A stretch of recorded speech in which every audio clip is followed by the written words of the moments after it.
First, I really need to thank our panelists. We had tremendous experts speaking to us today, giving of their time, of their culture, and their race and their ethnicity to bring their voices to this conversation. So thank you to the patients, to the parents, to the clinical experts, to the researchers. You all helped contribute to this extremely valuable conversation. But I also have to say thank you to all of you who were attending today.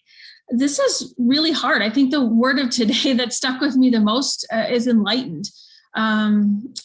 As I personally have been doing work with diversity and equity for the last months, years, it's hard. I've had to face some really tough issues in how I think of things as a white woman and the parent of a child with congenital heart disease and the leader of an organization.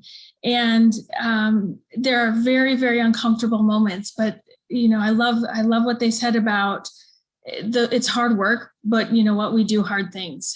So I appreciate your commitment to being here today, to learning, to listening, and we can do this. There were so many unanswered questions in that Q&A chat that it's really obvious that our work isn't done. And like Dr. Nembhard said, there's a lot of work still to be done and we won't stop.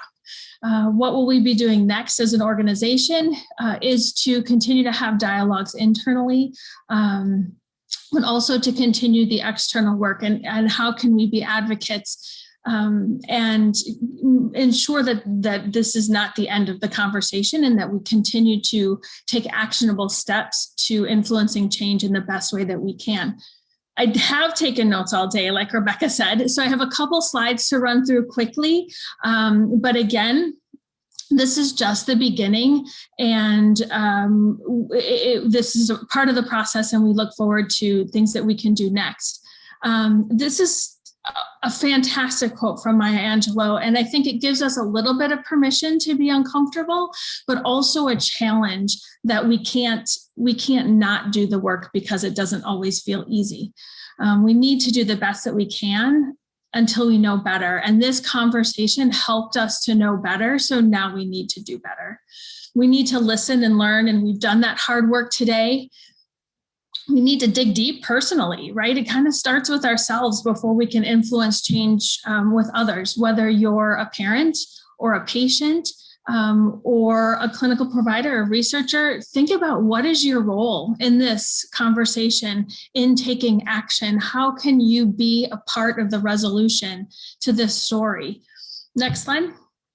There's some things that we need to do personally, right? We over and over and over again, we heard this concept of seeing a person as an individual, right? So many times, I can even tell you in Nicholas's early care, our visit was focused entirely on the function of his heart, not on how his medications were going, not on how he was eating. I mean, it was focused entirely functional, not how he was doing in school, making friends, on the big picture, much less harder topics like culture and comprehension.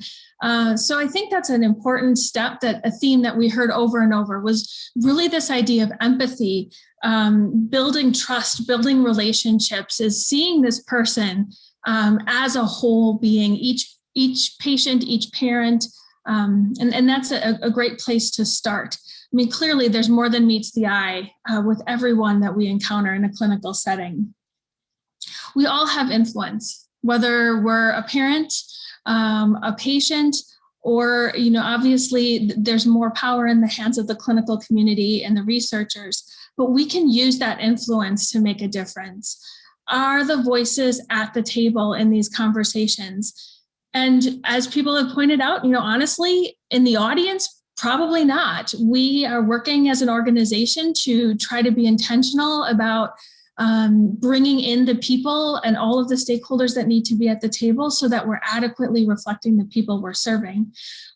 We have made an intentional effort at inviting the right voices to be panelists and speakers so that we're not trying to speak on behalf of others, but we encourage and challenge everyone to do the same. Think about your meetings throughout the day. Think about your PFAC at your hospital. Are the right people at the table? We wrapped up a little bit with being intentional. What does that look like? How do we invite people to sit on the committees? How do we approach our patients to build that relationship? there aren't easy answers and there may not be a right answer, but it has to be done. We have to be intentional about including all the voices. We also have to be supportive. And this is, again, part of the holistic approach to addressing an individual. If we're asking them to be part of this patient provider dynamic, we need to be sure that we're supporting them, whether it's through language, whether it's helping them with some of the social determinants of health that can allow them to be more actively involved or contribute and share their story or their voice. And so these are some things that as individuals in our circle of influence, we can certainly begin to consider how we can affect change in these areas. Next slide.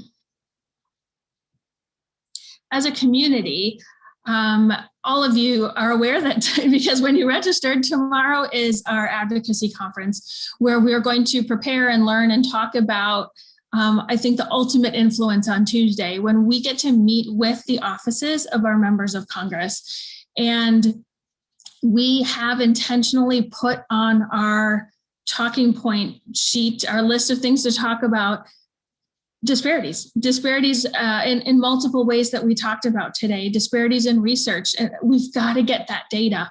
The Congenital Heart Futures Reauthorization Act that we are seeking to get funded is one of the largest sources for some of this disparity data that we have right now. So we need to be demanding that funding so that we can get the data that helps paint this picture more clearly.